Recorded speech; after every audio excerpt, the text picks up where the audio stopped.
السلام علیکم ورحمۃ اللہ وبرکاتہ۔ وعلیکم السلام ورحمۃ اللہ وبرکاتہ۔ الحمد للہ رب العالمین والصلاة والسلام علی رسولہ الکریم، اما بعد۔ قال اللہ تبارک وتعالی فی الکلام المجید والفرقان الحمید، فاعوذ باللہ من الشیطان الرجیم، بسم اللہ الرحمن الرحیم۔ یا ایہا الذین آمنوا اتقوا اللہ وقولوا قولا سدیدا، وقال النبی صلی اللہ علیہ وسلم لا يؤمن احدكم حتى يكون هواه تبعا لما جئت به، او كما قال عليه الصلاة والسلام۔ صدق اللہ العظیم وصدق رسولہ النبی الکریم۔ رب اشرح لی صدری ویسر لی امری واحلل عقدۃ من لسانی یفقهوا قولی۔ ایک مرتبہ نبی اکرم صلی اللہ علیہ وسلم پر درود شریف پڑھ لیجیے۔ اللہم صلی علی محمد وعلی آل محمد کما صلیت علی ابراہیم وعلی آل ابراہیم انک حمید مجید۔ اللہم بارک علی محمد وعلی آل محمد کما بارکت علی ابراہیم وعلی آل ابراہیم انک حمید مجید۔ محترم بزرگوں اور عزیز دوستوں اور پردے میں بیٹھی ہوئی مائیں اور دینی بہنیں، اللہ تبارک و تعالیٰ کا احسان، اللہ کا فضل اور اللہ کا کرم ہے کہ اللہ تبارک و تعالیٰ نے ہم تمام کو اپنی نسبت سے، اپنے حبیب نبی اکرم صلی اللہ علیہ وسلم کی نسبت سے دین کے ایک بہت ہی بڑی قیمتی اور مبارک مجلس میں ہم تمام کو جم کر جڑ کر بیٹھنے کی توفیق نصیب فرمائی۔ جو باتیں کہیں جائے اللہ تعالیٰ سب سے پہلے مجھے عمل کی توفیق نصیب فرمائے، کیونکہ میں بھی محتاج ہوں، سننے والے بھی محتاج ہیں۔ ہم تمام کو اللہ تعالیٰ ان تمام باتوں پر عمل کی توفیق نصیب فرمائے اور آخرت کے لیے ذریعہ نجات اور ذریعہ مغفرت بنائے۔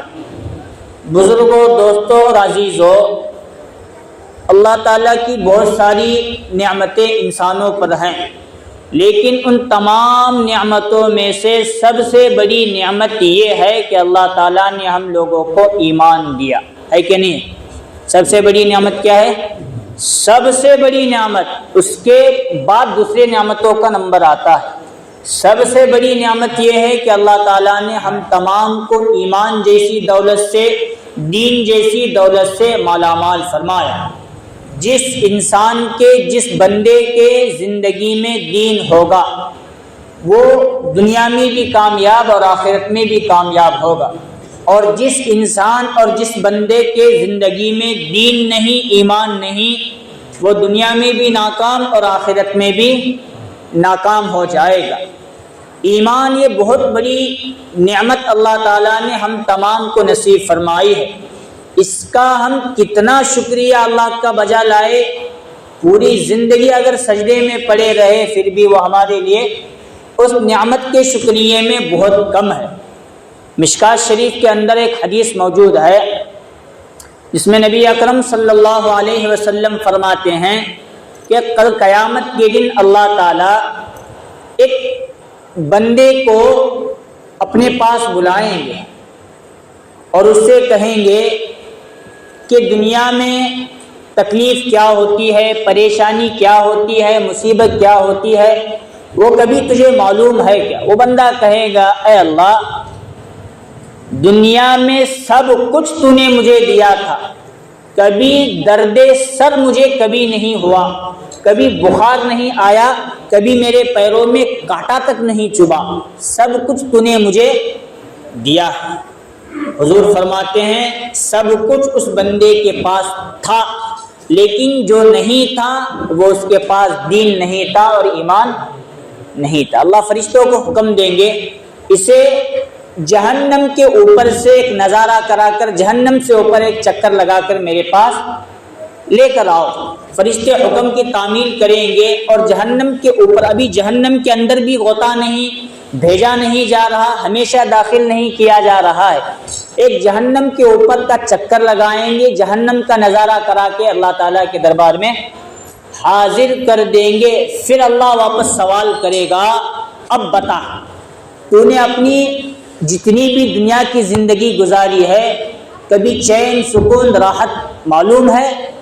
جہنم کا ایک نظارہ، جہنم کا ایک چکر کی بنا پر وہ بندہ جو ابھی تک کہہ رہا تھا مجھے درد سر نہیں ہوا، بخار نہیں آیا، کانٹا تک نہیں چبھا، وہ بندہ دنیا کی ناز و نعمت، آرائش، آشائش، تمام دنیا کی ناز و نعمت کو، تمام چیزوں کو بھلا دے گا۔ یہ اس لیے ہوا اس بندے کے پاس دنیاوی اعتبار سے سب کچھ تھا لیکن اس کے پاس ایمان نہیں تھا۔ آگے نبی اکرم صلی اللہ علیہ وسلم فرماتے ہیں، حدیث کا آگے کا جملہ ہے، ایک ایسا بندہ اللہ کے دربار میں دوسرا بندہ حاضر کیا جائے گا جس کے پاس فقط ایمان تھا، دین تھا، اس کے علاوہ دنیا کی کوئی چیز اس کے پاس موجود نہیں تھی۔ کھانا ڈھنگ کا نہیں ملتا تھا، کبھی ملتا کبھی فقر و فاقہ کی زندگی بسر ہوتی تھی، رہنے کے لیے چھت ہوتا کبھی نہ ہوتا۔ آرام، سکون، چین کیا ہوتا ہے اس بندے کو وہ معلوم۔ حدیث کا مفہوم ذرا توجہ کے ساتھ سنیے کتنا اہم ہے۔ حضور فرماتے ہیں کچھ نہیں تھا لیکن اس کے پاس کیا تھا؟ ایمان تھا، دین تھا۔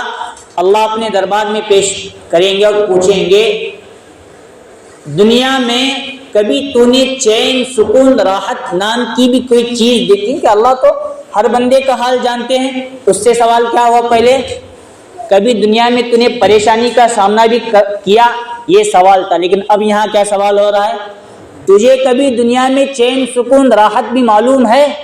وہ بندہ کہے گا اللہ ہمیشہ پریشانی میں، ٹینشن میں، مصیبت میں، آزمائش میں، امتحان میں میری پوری زندگی گزری، کچھ بھی میرے پاس نہیں تھا لیکن تو نے ایمان دیا تھا، دین دیا تھا، وہ دین لے کر میں تیرے دربار میں حاضر ہوا ہوں، جو فیصلہ تو کرے گا مجھے وہ منظور۔ اللہ فرشتوں کو فرمائیں گے جاؤ جنت کا، ابھی جنت کے اندر بھی داخل نہ کرواؤ، جنت کا ایک نظارہ اوپر سے کرواؤ، ایک چکر لگا کر میرے سامنے واپس پھر لے کر آؤ۔ فرشتے تو فرشتے اللہ کے حکم کی تعمیل کریں گے، جنت کا نظارہ اوپر سے کروائیں گے، چکر لگا کر واپس اللہ کے دربار میں پھر سے حاضر کر دیں گے۔ اب اللہ واپس پوچھے گا اب بتا دنیا میں تجھے کبھی پریشانی، مصیبت، ٹینشن، غم یہ چیز کبھی گزرا؟ وہ بندہ کہے گا اللہ پریشانی کیا ہوتی ہے، ٹینشن اور مصیبت کیا ہوتا ہے مجھے معلوم۔ کیوں ہوا یہ؟ پہلے والے بندے کے پاس سب کچھ تھا لیکن کیا نہیں تھا؟ ایمان نہیں تھا اور دین، اور دوسرے والے بندے کے پاس ایمان اور دین تھا اور دنیا کی کوئی چیز نہیں تھی۔ ایمان کے نہ ہونے کی وجہ سے اتنی آرام والی زندگی بسر کر کے جنت کو، جہنم کو دور سے وہ بندہ دیکھ رہا ہے تو اپنی 60 سالہ، 70 سالہ، 80 سالہ آرام اور سکون والی زندگی وہ بندہ بھول گیا اور پریشانی میں وہاں مبتلا ہو گیا، اور یہاں اس بندے کے پاس ایمان ہے اور دنیا میں مصیبت اور ٹینشن کے ساتھ زندگی گزار کر آیا۔ ادھر جنت کا ایک نظارہ اور ایک چکر باہر سے اوپر سے کروایا جا رہا ہے تو بندہ دنیا کی ٹینشن والی زندگی بھول کر اللہ کے سامنے کہہ رہا ہے اللہ تو نے مجھے بڑی اچھی زندگی نصیب کر۔ یہ ہے ایمان اور یہ ہے دین۔ اللہ تعالیٰ نے ہمیں جو دین اور ایمان دیا ہے اس کی قدر کی توفیق نصیب فرمائے۔ اللہ نے تو ہمیں دیا لیکن اب اس ایمان کو بچا کر لے جانا اور دنیا میں بھی کامیاب اور آخرت میں بھی کامیاب ہو جانا یہ اصل چیز ہے۔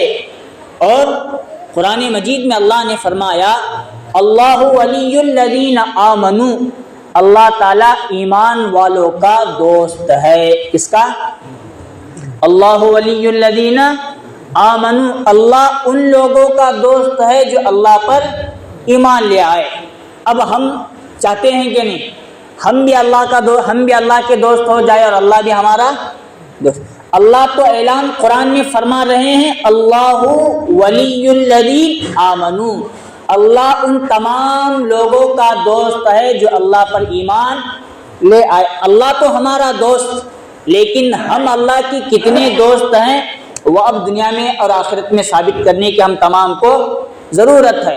جب بندہ اللہ سے دوستی کے لیے ہاتھ بڑھاتا ہے، اب کچھ شرائط ہوتے ہیں اس کے لیے، تقویٰ، پرہیزگاری، اللہ نے جن چیزوں کا حکم دیا ان کو کرنا، جن چیزوں سے روکا ہے ان چیزوں سے بچنا، یہ اللہ کی طرف ہاتھ بڑھانا اور اللہ کا دوست ہوتے چلے جانا۔ ولی اسے کہتے ہیں جو اللہ کا دوست ہے۔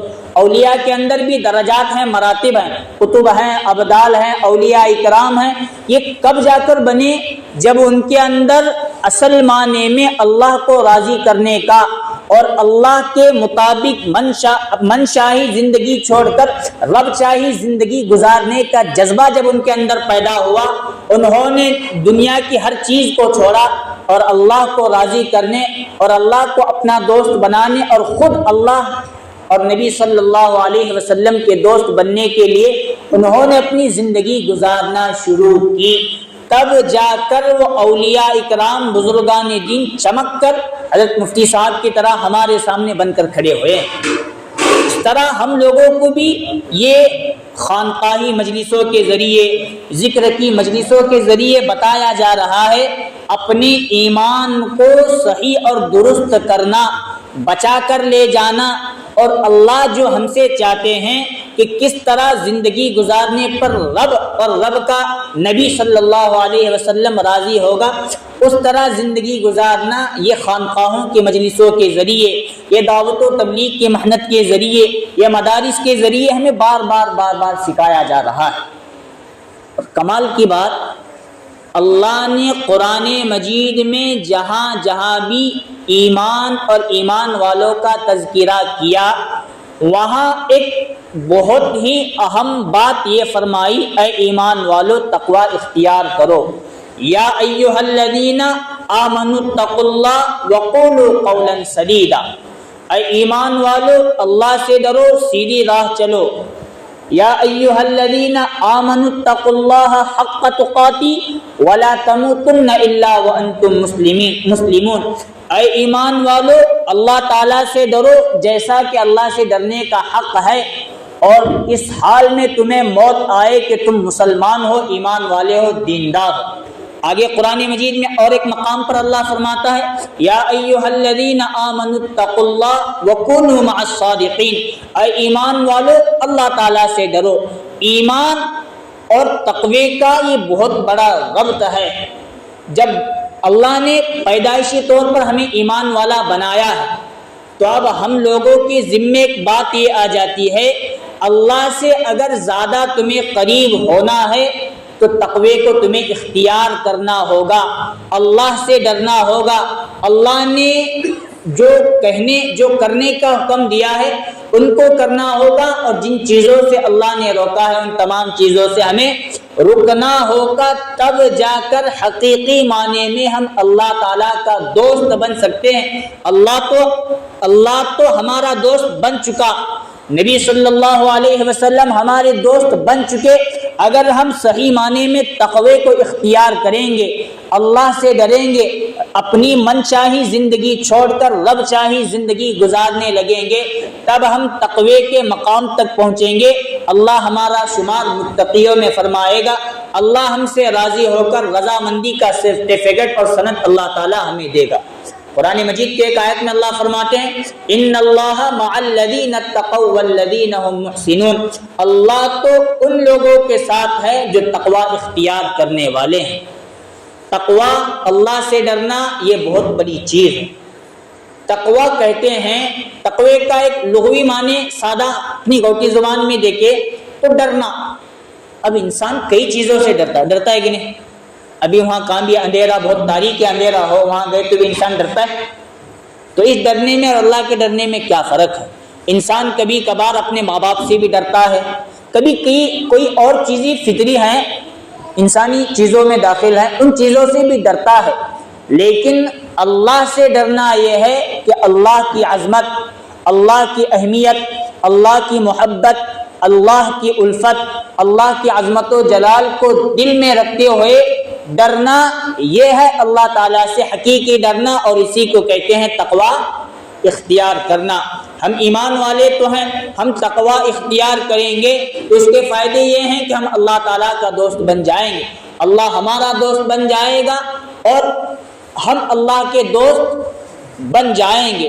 اور اللہ تعالیٰ خود قرآن میں فرما رہے ہیں کہ میں اللہ اور تم تقوی اختیار کرنے کی وجہ سے میرے دوست بن جاتے ہو۔ اور کمال کی بات، جو بندہ تقوی اختیار کرتا ہے وہ دنیا کے کسی کونے میں ہی کیوں نہ ہو، وہ بندہ جتنا اللہ کا قریب ہو گیا تقوی اختیار کرنے کی وجہ سے نبی اکرم صلی اللہ علیہ وسلم کا بھی اتنا قریب بن جاتا ہے۔ ایک حدیث مجھے یاد آ رہی ہے، حضرت معاذ بن جبل رضی اللہ عنہ کو نبی اکرم صلی اللہ علیہ وسلم نے یمن کا گور بنا کر یمن کی طرف روانہ کرنے کے لیے مسجد نبوی کے باہر سے گھوڑے پر بٹھایا، اور خود حضور حضرت معاذ بن جبل جس گھوڑے پر بیٹھے تھے اس گھوڑے کی نکیل اور لگام پکڑ کر مدینہ منورہ کے حدود کے باہر تک چھوڑنے کے لیے تشریف لائے۔ اب کئی باتیں اس میں حضرت معاذ کی اور نبی اکرم صلی اللہ علیہ وسلم کے درمیان میں ہو گئی۔ آخر میں حضرت حضور نے فرمایا، اے معاذ، یہ ملاقات تمہاری اور ہماری آخری ہوگی، جب تم یمن سے واپس مدینہ لوٹ کر آؤ گے تو مجھے مدینہ میں نہیں پاؤ گے، میری جگہ میری قبر بنی ہوگی۔ صحابہ یہ بات سن کر زبان لڑ کھڑا رہی ہے، اور جسم کے رونگٹے کھڑے ہیں۔ ہم جیسے گنہگار، صحابہ ان کا مقام اور مرتبہ تو بہت، وہ حضور کے ہر حکم کو ماننے کے لیے تیار، حضور جو حکم فرمائے وہ ہر چیز کرنے کے لیے تیار۔ اب جس گھوڑے پر بیٹھے تھے حضرت معاذ بن جبل رضی اللہ عنہ کی حالت یہ بنی کہ ان کے پیر اور ان کا جسم لڑکھڑانے لگا، تو اسی حالت میں انہوں نے گھوڑے سے اترنے کی کوشش کی تو حضور نے اترنے نہیں دیا۔ روتے روتے حضرت معاذ نے فرمایا، اے اللہ کے رسول، آپ سے بچھڑنے کا مجھے غم ہے۔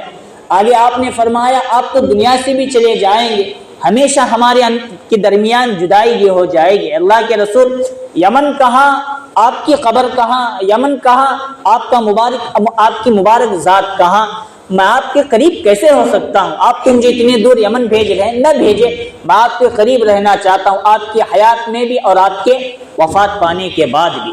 حضور نے فرمایا، معاذ، یمن جانا تمہارے لیے ضروری ہے، یمن جاؤ، اور یہ نہ کہو کہ یمن مدینہ بہت دور ہے۔ تمہیں میں اس بات کی گارنٹی دیتا ہوں، اگر یمن میں رہ کر تم نے تقوی اختیار کیا، اللہ سے ڈرے، رب چاہی اور نبی چاہی زندگی گزاری، اس تقوی کی بنیاد پر تم دنیا کے کس کونے اور کس خطے میں بھی ہو، تم سب سے زیادہ اللہ کے قریب ہوگے اور تم سب سے زیادہ نبی صلی اللہ علیہ وسلم کے قریب ہوگے۔ اگر ہمیں اللہ سے قریب ہونا ہے، ایمان والے تو ہم ہیں، لیکن ہمیں کیا بننا ہے؟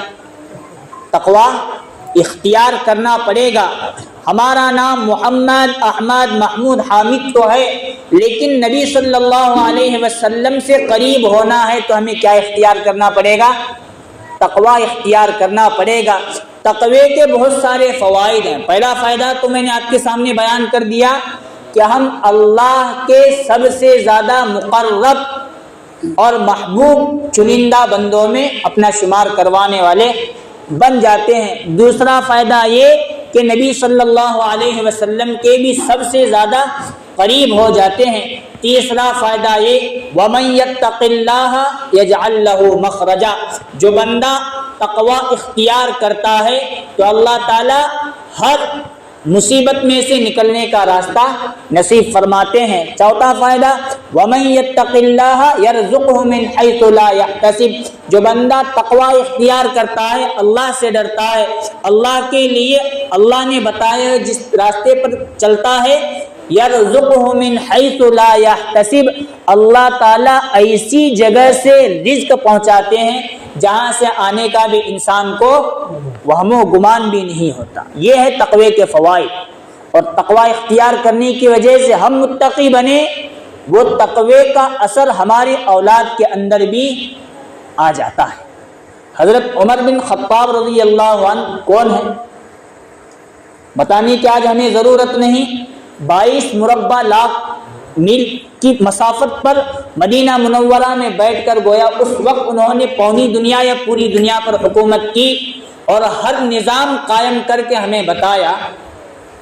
ایک مرتبہ مدینہ منورہ میں حضرت عمر بن خطاب گشت کرنے کی ان کی عادت تھی، گھر گھر جا کر لوگوں کے احوال دریافت کرنے کی ان کی عادت تھی، کیونکہ ملک کا بادشاہ جبے قبے میں رہنے کے لیے، ایمان میں اڑنے کے لیے نہیں رہتا۔ ملک کا بادشاہ اصل میں رعایا کا غلام ہوتا ہے، خادم ہوتا ہے۔ تو حضرت عمر رضی اللہ عنہ گشت کرتے تھے، گلیوں کا چکر لگاتے تھے۔ ایک مرتبہ ایک بند کمرے سے آواز آ رہی تھی، ایک ماں بیٹی سے کہہ رہی تھی بیٹی دودھ میں پانی ملا لے۔ کیا کہہ رہی تھی؟ دودھ میں پانی ملا لے۔ اس بیٹی نے کہا ماں تم جانتی نہیں کس کا دور ہے؟ حضرت عمر بن خطاب رضی اللہ عنہ کا دور ہے، اگر ان کو معلوم ہو گیا تو ہماری خیریت خراب کر کے رکھ دیں گے۔ حضرت عمر دروازے سے باتیں سن رہے تھے، اس دروازے پر اس مکان پر نشان لگایا، چل دیے۔ صبح ہوئی تو جب عدالت لگی، حکم سنانے کے لیے بیٹھے تو اپنی لشکر کے اپنے فوج کو لوگوں کو بھیجا، جماعت کو بھیجا، اس مکان میں ایک ماں اور بیٹی ہے، ان کو میرے پاس بلا کر لاؤ۔ تو جب بلا کر لایا گیا تو حضرت عمر رضی اللہ عنہ نے اس بیٹی کا اللہ سے ڈر اور تقوی دیکھ کر یہ کہا کہ میرا بیٹا جوان ہے، میں اپنے بیٹے کے لیے اس بیٹی کا رشتہ مانگتا ہوں۔ ایک سوچنے کی بات ہے، وہ دور تو خیر القرون کا دور تھا، اس دور میں کیا کوئی ایسا کر سکتا تھا؟ دودھ کے اندر پانی ملانا پھر بیچنا، ہمیں یہاں پانی کے اندر دودھ ملا کر اچھی خاصی کمائی کر لیتے ہیں۔ وہ ماں اپنی بیٹی کا امتحان لے رہی تھی بند کمرے کے اندر، اس بند کمرے میں کوئی دیکھنے والا نہیں، اس کے اندر اللہ کا خوف کتنا ہے وہ مجھے دیکھنا ہے۔ اس لیے ماں نے کہا تھا دودھ کے اندر کیا ملا لے؟ پانی ملا لے۔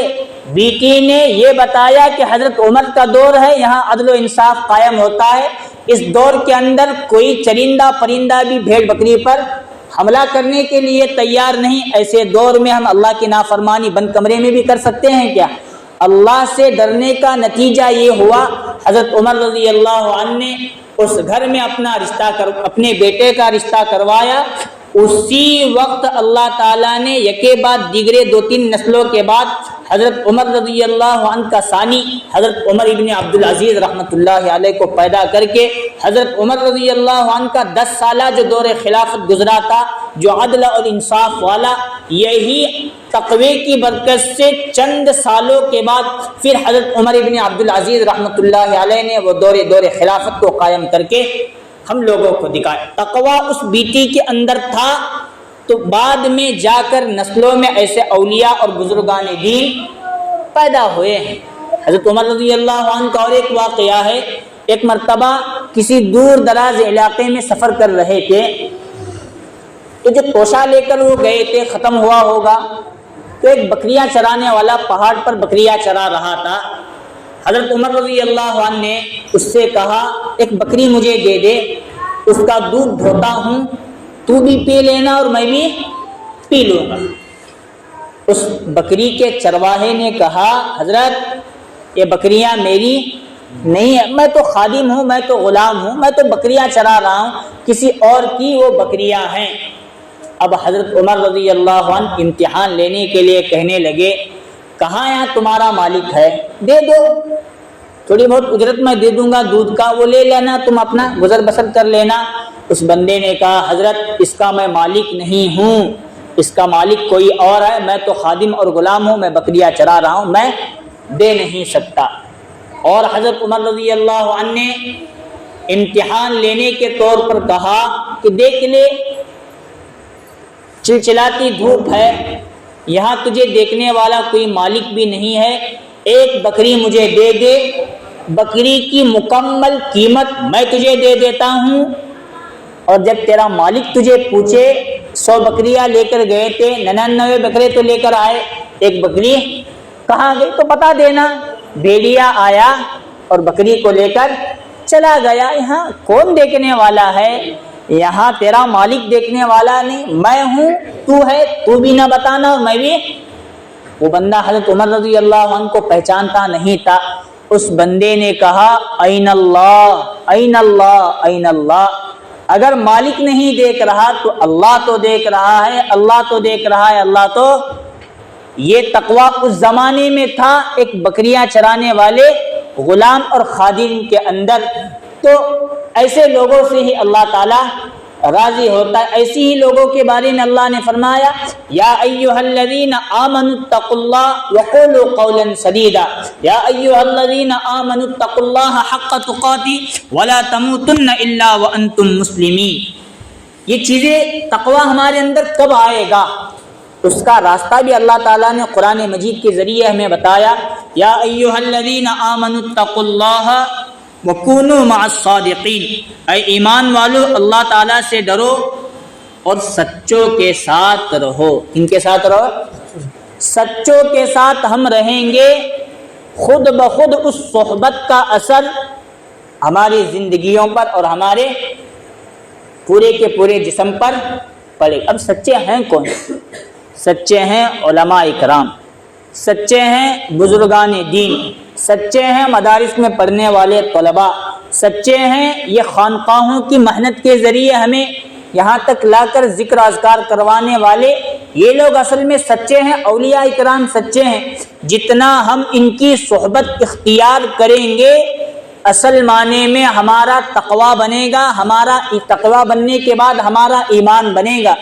اور اگر ہم علماء کی، بزرگوں کی، اولیاء کرام کی، خانقاہوں کی بزرگوں کی، دعوت و تبلیغ کے بزرگوں کی صحبت چھوڑ دیں گے اور ہم اپنی کسی اور ڈگر پر چلیں گے، نہ ہم سچوں کے ساتھ نہ رہنے کی وجہ سے ہمارے اندر تقویٰ نہیں۔ قرآن نے اصول بتایا، یا ایھا الذین آمنوا اتقوا اللہ، اے ایمان والو اللہ سے ڈرو، تقویٰ اختیار کرو، وَكُونُوا مَعَ الصَّادِقِينَ، اور سچوں کے ساتھ رہو۔ حضرت امام ربانی مجدد الفسانی رحمۃ اللہ علیہ فرماتے ہیں، صحبت کی بات آئی ہے تو ہمیں اولیاء کی، بزرگان دین کی، علماء کی صحبت ہمارے لیے کتنی ضروری ہے وہ دیکھو۔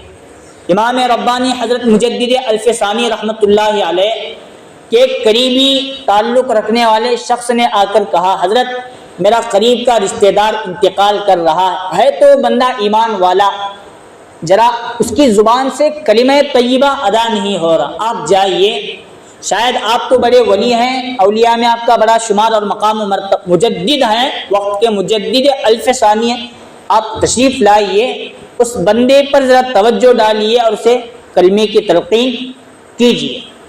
اب حضرت امام مجدد الفسانی رحمۃ اللہ علیہ کا وہ بندہ قریبی تھا، اس کی بات حضرت نے انکار نہیں کی اور چل دیے۔ جب اس بندے کے پاس گئے تو بندے کے سامنے کلمہ پڑھ رہے ہیں، وہ کلمہ اس کی زبان سے ادا ہونے کے لیے تیار نہیں تھا۔ بزرگوں کے اندر اللہ تعالیٰ نے یہ قوت روحانی عطا فرمائی ہے، جب کسی پر توجہ ڈالتے ہیں تو اللہ تعالیٰ اس توجہ کی برکت سے بہت بڑا کام لیتے ہیں۔ اسی لیے علامہ اقبال رحمۃ اللہ علیہ نے فرمایا، نگاہ ولی میں وہ تاثیر دیکھی، نگاہ ولی میں وہ تاثیر دیکھی، بدلتی زمانے کی تقدیر دیکھی۔ جتنا ہم اپنے نوافل، تہجد، اشراق، چاشت، اوابین سے جتنا ہم کام کبھی ہم سے نہیں ہوتا، ایک لمحے کی صحبت کسی ولی کی، کسی بزرگ اور کسی عالم کی، ایک لمحے کی صحبت وہ بہت بڑا کام کر گزرتی ہے۔ حضرت مجدد تشریف لائے اور کلمے کی تلقین اس بندے کو کر رہے ہیں تو بندہ کلمہ پڑھنے کے لیے تیار نہیں تھا۔ حضرت نے مکمل توجہ اس کی دل کی طرف ڈالی اور پوری توجہ لگا کر اللہ کے سامنے درخواست اور دعا کی، اے اللہ اس کے گناہ معاف فرما اور اس کے زبان سے آخری وقت میں کلمہ نصیب فرما۔ کئی دیر تک حضرت امام ربانی مجدد الفسانی رحمۃ اللہ علیہ توجہ ڈالتے رہے، لیکن حضرت کی توجہ ناکام ثابت ہوئی۔ اور یہ بندہ کوئی معمولی بندہ نہیں ہے، ان کا شمار ہندوستان کے ان بزرگوں میں شمار ہوتا ہے، اگر شاید وہ اس زمانے میں پیدا نہ ہوتے تو ہمارے چہرے پر داڑیاں نہ ہوتی، ٹوپیاں نہ ہوتی۔ اکبر بادشاہ نے، معلوم ہے مغل سلطنت جس نے قائم کی تھی، اکبر بادشاہ نے دین الہی قائم کر کے ہندوستان سے دین کا جنازہ نکال کے رکھ دیا تھا۔ اس کے زمانے میں کوئی داڑھی ٹوپی جبے والا نظر نہ آنا، کوئی مسجد نظر نہ آنا، اس طرح کا اس نے ظلم ڈھایا اور کیا کچھ نہیں کیا، وہ ایک الگ تاریخ ہے، وہ انشاءاللہ آپ علماء اکرام سے ممبر و محراب کے ذریعے جمعہ وغیرہ میں سنیں گے اور سنتے رہیں گے۔ اس زمانے میں امام ربانی مجدد الفسانی رحمۃ اللہ علیہ تشریف لائے اور انہی کا نتیجہ یہ ہوا، اکبر بددین وہ کلمہ پڑھ کر آخر میں چلا گیا۔ حضرت امام ربانی مجدد الفسانی رحمۃ اللہ علیہ ہی کی برکات تھی کہ ہم لوگوں نے ہندوستان پر حضرت سلطان اورنگزیب عالمگیر رحمۃ اللہ علیہ کو 50 سال تک حکومت کرتے ہوئے اور اولیاء کا سردار بنتے ہوئے دیکھا ہے۔ یہ وہ شخصیت تھی، انہوں نے اتنا بڑا کارنامہ، اتنے بڑے ولی کی توجہ کچھ کام نہیں کر رہی تو وہ مراقبے میں گئے اور اللہ سے کہا، اللہ مجھ سے کیا گناہ ہوا ہے یا اس بندے سے کیا گناہ ہوا ہے کہ میں اتنی توجہ ڈالنے کے بعد بھی میری توجہ کام کرنے کے لیے تیار نہیں۔ اللہ نے کشف اور الہام کے ذریعے ان کے دل پر یہ بات القاء فرمائی، یہ بندہ مسلمانوں میں کم رہتا تھا، کفار اور مشرکین کے ساتھ زیادہ رہتا تھا۔ کفار اور مشرکین کی صحبت کا اثر یہ ہے کہ اس کے پورے دل پر اتنی تاریکی اور ظلمت ختم ہو رہی ہے کہ آپ کی توجہ وہاں تک کام کرنے کے لیے تیار۔ واہ، کفار اور مشرکین کی صحبت پوری زندگی اختیار کرنے پر وہ مسئلہ، اور ہم یہاں اولیاء کی، بزرگوں کی، علماء کی صحبت خانقاہ مدارس کے تعلق سے، دعوت کے تعلق سے کرے تو کتنا سونے پر سہاگا ہو جائے گا۔ حضرت جگر مراد آبادی رحمۃ اللہ علیہ ایک بہت بڑے شاعر گزرے، نام یاد رہے گا حضرت جگر، ابھی میں حضرت بول رہا ہوں تو آئندہ بتاتا ہوں آپ، نام ہے اس شاعر کا جگر مراد آبادی، کیا نام بولو ذرا، جگر مراد آباد، بہت بڑے شاعر گزرے ہیں، لیکن ان کی جوانی کی حالت اور ایک لمبی زندگی کی حالت ایسی گزری ہے، شراب کے نشے میں ہمیشہ ٹن رہا کرتے تھے، دن بھی شراب پینا اور رات بھی شراب پینا۔ کسی جگہ مشاعرہ پڑھتے تھے، جو پیسہ ان کو آتا تھا وہ پیسہ فوراً لے جا کر شراب کی بوتل لانا، گھر میں رکھنا، کیونکہ شاعروں کی عادت رہتی ہے جب تک ایک کوٹر ایک بوتل نہیں چڑھاتے تب تک دوسرا شعر زبان سے نکلتا بھی نہیں ہے، تو جب تک پیتے نہیں تھے تب تک کوئی شعر بھی نہیں کہتے تھے، اور شعر نہیں کہتے تو ان کا گزر بسر کیسا چلنے والا۔ اور اللہ نام تھا جگر مراد آبادی، لیکن نام کے اعتبار سے ان کے پاس جگر، کام کے اعتبار سے اس وقت اس زمانے میں جگر نہیں تھا۔ تو اسی زمانے میں ایک کلیکٹر حضرت خواجہ عزیز الحسن مجذوب رحمۃ اللہ علیہ تشریف فرماتے، کسی جگہ دونوں کی ملاقات ایک جگہ ہوئی، تو خواجہ عزیز الحسن مجذوب رحمۃ اللہ علیہ یہ تھے، مناجات پڑھنا، بارگاہ رب العالمین میں نبی صلی اللہ علیہ وسلم کی شان میں نعتیہ کلام پیش کرنا، اچھے اشعار وہ پیش کرتے تھے، اور کبھی کبھار اسٹیج پر جگر مراد آبادی جس اسٹیج پر رہا کرتے تھے اسی اسٹیج پر خواجہ عزیز الحسن مجذوب رحمۃ اللہ علیہ بھی رہتے تھے۔ اب جگر مراد آبادی نے ایک مرتبہ پوچھا شاعرانہ انداز میں، عزیز الحسن مسٹر کلیکٹر، آپ کا ٹر کیسے مس ہو گیا؟ مسٹر، آپ کا ٹر کیسے کب مس ہو گیا؟ بات سمجھ میں آئی؟ مسٹر کے اندر ٹر ہے کہ نہیں، وہ ٹر کیسے مس ہو گیا؟ مطلب آپ کا کالر بڑا پہلے اونچا رہا کرتا تھا کلیکٹر ہونے کی بنا پر، آپ کے اندر تواضع کا عالم کب سے آ گیا، کیسے آ گیا، ذرا مجھے بھی اس کا پتہ بتا دو۔ خواجہ عزیز الحسن مجذوب رحمۃ اللہ علیہ نے فرمایا آپ کو تھانہ بھون حضرت تھانوی حضرت مولانا اشرف علی تھانوی کے پاس جانا پڑے گا، تب آپ کا بھی تر ختم ہو جائے گا مس کے ذریعے اور آپ کے اندر بھی تواضع آ جائے گی۔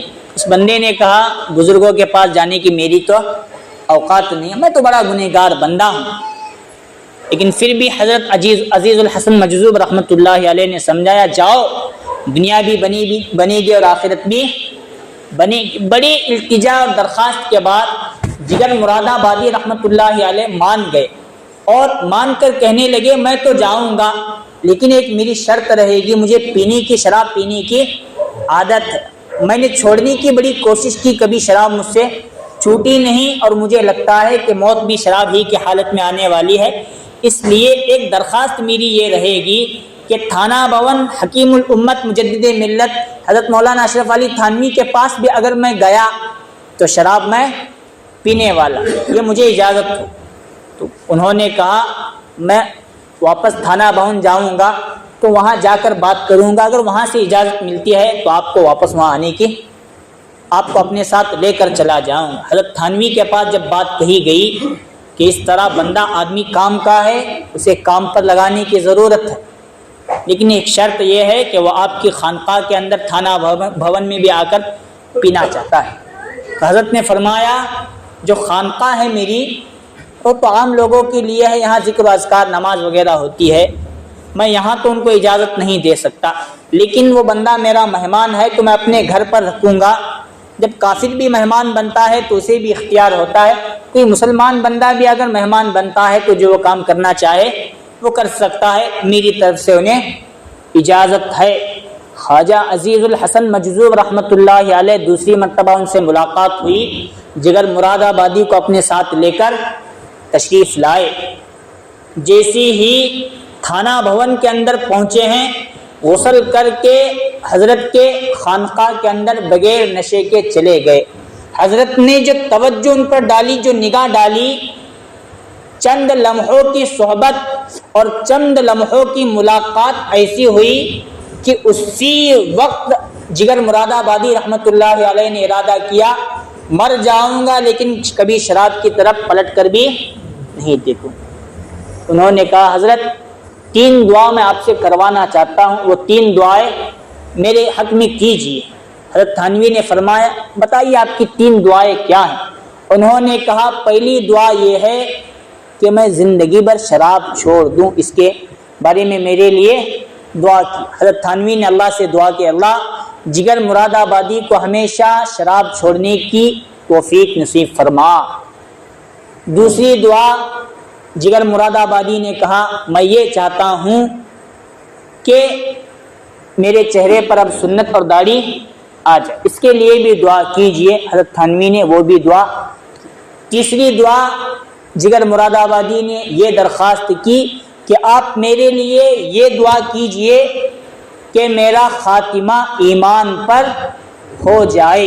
یہ تینوں دعا کرنے کی درخواست شاعر نے کی اور تینوں دعا حضرت حکیم الامت مجدد ملت رحمۃ اللہ علیہ نے کر بھی دی اور تینوں دعا قبول بھی ہو گئی۔ جگر مراد آبادی نے داڑھی بھی چھوڑی اور کلمے کی محنت پر بھی لگے، ذکر و اذکار کرنے لگے، لیکن مسئلہ ہے جو زبان پر جو ہونٹوں سے لگی کبھی وہ جلدی چھوٹتی نہیں۔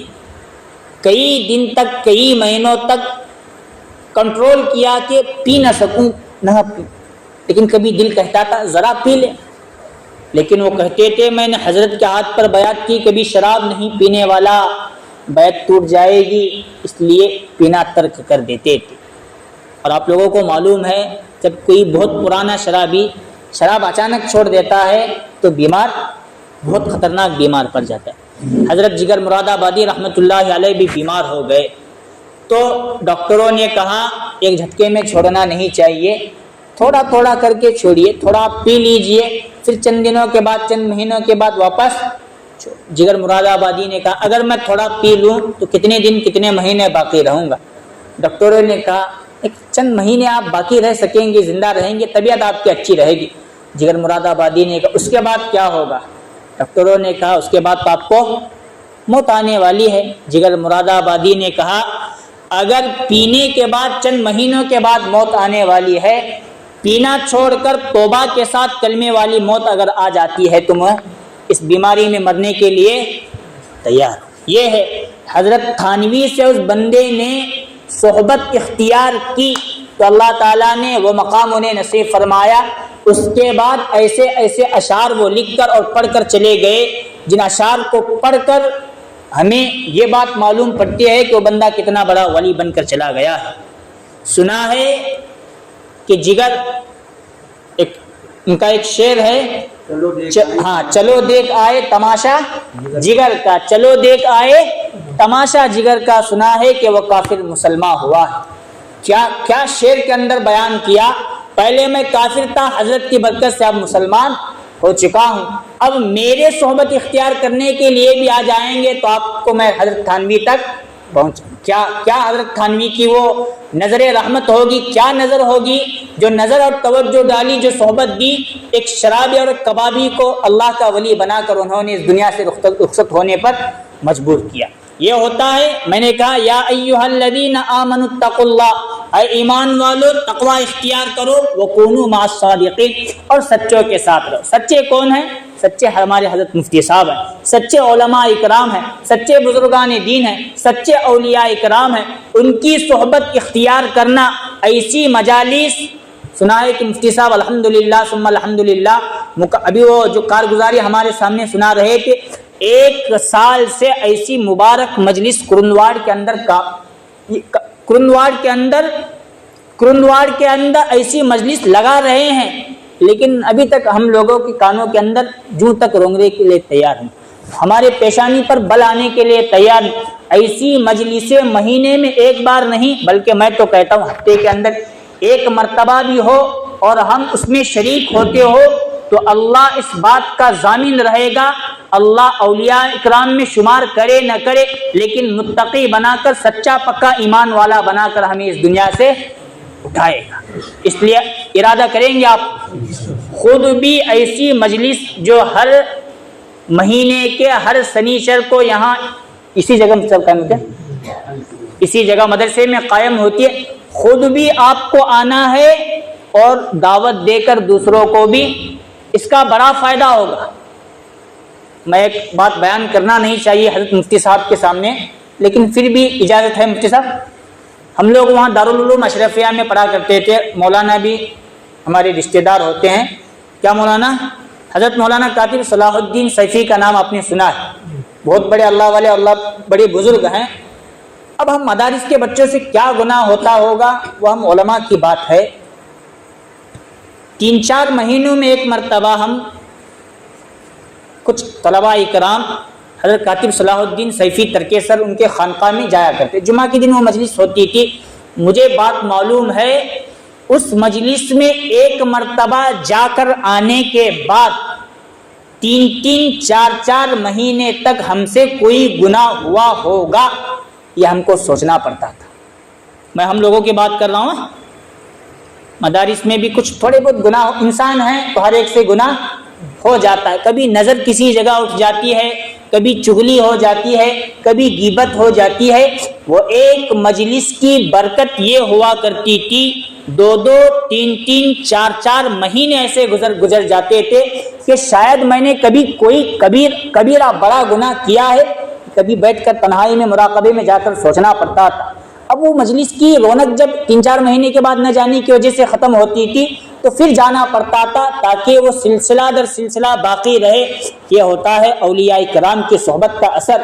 اللہ تعالیٰ نے حضرت مفتی صاحب جو حضرت مولانا قمر الزما کے خلیفہ ہیں، حضرت مولانا منیر صاحب کے خلیفہ ہیں، اللہ نے اتنا بڑا ہمیں مفتی صاحب جو ہمارے استاد بھی ہوتے ہیں، خانقاہوں کی لین سے، مدارس کے لین سے، دعوت کی لین سے ہمیں یہاں نصیب فرمایا کرندوار والوں کو۔ اب ہمارے ذمے یہ ہے کہ ہم زیادہ سے زیادہ مفتی صاحب کی صحبت اختیار کریں، ایسی مجلس کے اندر، اس مجلس کے اندر زیادہ سے زیادہ شرکت کرے اور مفتی صاحب کا زیادہ سے زیادہ اس مجلس کے تعلق سے، ذکر اذکار کے تعلق سے، ایمانی حلقے اور تقوی کے تعلق سے ساتھ دے اور لوگوں کو مفتی صاحب سے جڑائے، میں کہہ رہا ہوں انشاءاللہ قرنوار ایک مرتبہ دیکھے گا کہ اس کا بہت بڑا فائدہ ہم لوگوں کو یہاں نصیب ہونے والا ہے۔ اور ہماری حالت ایک کیا ہے کہ ہمارے یہاں کیا ہے، گھر کی مرغی دال برابر ہے کہ نہیں؟ یہ کہاوت سنیں، گھر کی مرغی، ہماری یہ حالت ہے، لیکن نہیں رہنا چاہیے۔ اصل جو گھر کی مرغی رہتی ہے وہی بہت بڑا کارنامہ انجام دیتی ہے۔ ہمیں کیا، مجھے مفتی صاحب کا میں شاگرد ہوتا ہوں، مولانا بھی شاگرد ہوتے ہیں، مفتی صاحب بلائے، مفتی صاحب کا حکم تھا، آنا پڑا، دوسرے علماء اکرام تشریف لاتے، آئے اور چل دیے۔ ہمارے یہ بیان کرنے سے اتنا اثر نہیں ہوتا جتنا اثر حضرت مفتی صاحب کے بیان اور ان کی صحبت اور ان کے ذکر و اذکار سے، ان کے مراقبے سے ہوتا ہے۔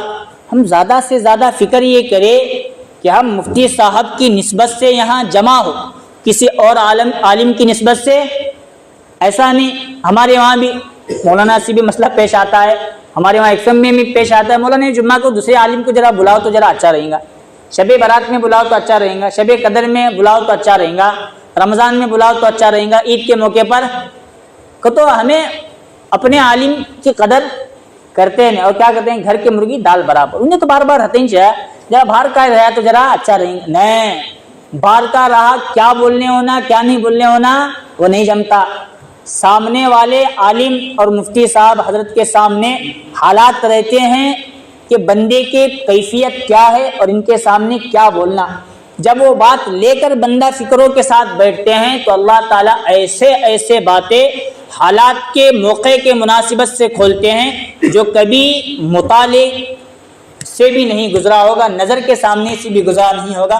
اللہ تعالیٰ وہ بات کھلوا کر ہدایت کی توفیق بھی اللہ تعالیٰ ہمیں نصیب فرماتے ہیں۔ حضرت مفتی صاحب کوئی معمولی شخصیت نہیں ہے، بہت بڑے ہیں۔ ایک تو ہم مفتی صاحب ہمارے استاد بھی ہوتے ہیں، اور اللہ کا فضل و کرم ہے کہ اللہ تبارک و تعالیٰ نے ایسے استاد مجھے، ہم تمام کو ایسے مصلح اور ایسے مفتی صاحب نصیب فرمائے ہیں جن کا سلسلہ بہت دور تک جا کر ایک تو نسبی بھی ملتا ہے اور ایک روحانی بھی ملتا ہے۔ ابھی حضرت مفتی صاحب نے نام لیا اپنے استاد محترم، اپنے پیر و مرشد کا، حضرت مولانا منیر صاحب کا۔ اس سے پہلے ہم آئے تھے تو ان کے فرزند آئے تھے کہ مفتی صاحب، ان کے فرزند کو دیکھ کر مجھے ایسا لگا کہ یہی مولانا منیر صاحب ہیں۔ بیٹے اتنے بڑے ولی ہیں، ولی کامل ہیں، بزرگ ہیں، تو باپ کتنے بڑے، انتقال تو ہو گیا، شاید مفتی صاحب نے آپ کو ان کا دیدار بھی کروایا، ملاقات بھی کروائی ہے۔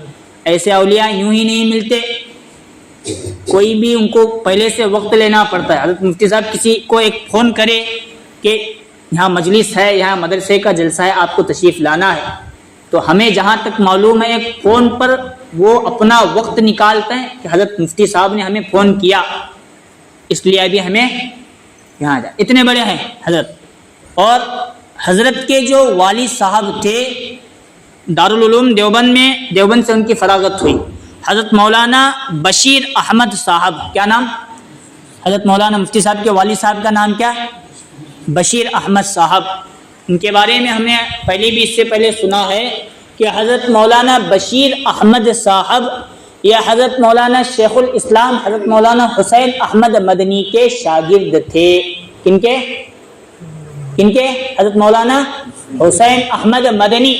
اب حسین احمد مدنی آگے جو مدنی پڑھا ہے ہندوستان کے نے، اصل میں وہ ہجرت کر کے اصل میں گئے تھے مدینہ منورہ، وہاں درس و تدریس کا کام دیا تھا، اور وہاں ایک لمبے زمانے تک دین کی خدمت مسجد نبوی میں بیٹھ کر انہوں نے کی تھی، تب جا کر ان کو ملا ہے وہ مدنی لقب۔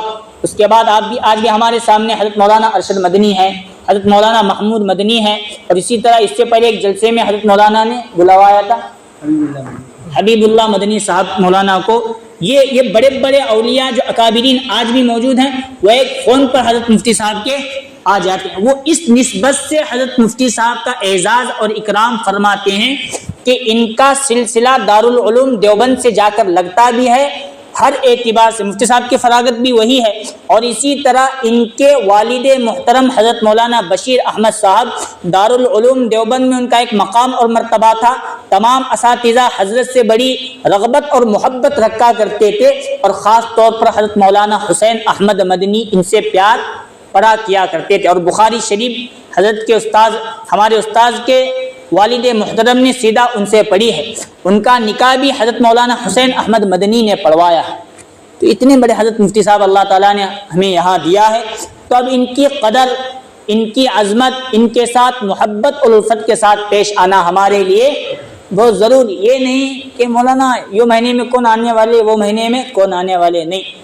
میں تو کہتا ہوں حضرت مفتی صاحب سے درخواست ہے کہ مفتی صاحب کسی اور کو آپ نہ بلائے، ہاں 3-4 مہینوں کے بعد سال میں 1-2 مرتبہ کوئی بزرگ آ جائے تو ٹھیک ہے، ورنہ ہم نے اکابرین کو دیکھا ہے جن کی جہاں مجلس ہوتی ہے اس مجلس کے روح روا وہی ہوتے ہیں، کوئی اور نہیں ہوتے۔ ان سے جو رونق اور جو نورانیت اللہ تعالیٰ الفاظ اور جملے کے ذریعے، بات کے ذریعے نکلواتے ہیں، کسی اور کے ذریعے اتنا نکلنا کبھی کبھار مشکل ہو جاتا ہے۔ تو میری مفتی صاحب سے درخواست یہ ہے، اور آپ سے بھی درخواست یہ ہے کہ آپ لوگ تشریف لایا کریں، کثیر تعداد میں آئے اور مفتی صاحب کی ہمت افزائی، حوصلہ افزائی کرے، اور مفتی صاحب ہی کا بیان دھیان اور توجہ کے ساتھ کرے، اور مفتی صاحب جو تقاضے پیش کرے ان تقاضوں کو لبیک کہنے والے بن جائے۔ اللہ تعالیٰ سے دعا ہے اللہ تبارک و تعالیٰ جو باتیں کہی گئی ہیں ان تمام باتوں پر عمل کی توفیق نصیب فرمائے، ہمیں تقوی اختیار کرنے کی توفیق نصیب فرمائے، صحیح معنی میں ایمان والا بنائے، بزرگوں، اولیاء، علماء اکرام کی صحبت تا دم حیات اللہ تعالیٰ ہم تمام کو نصیب فرمائے، آمین۔ وآخر دعوانا الحمد للہ رب العالمین۔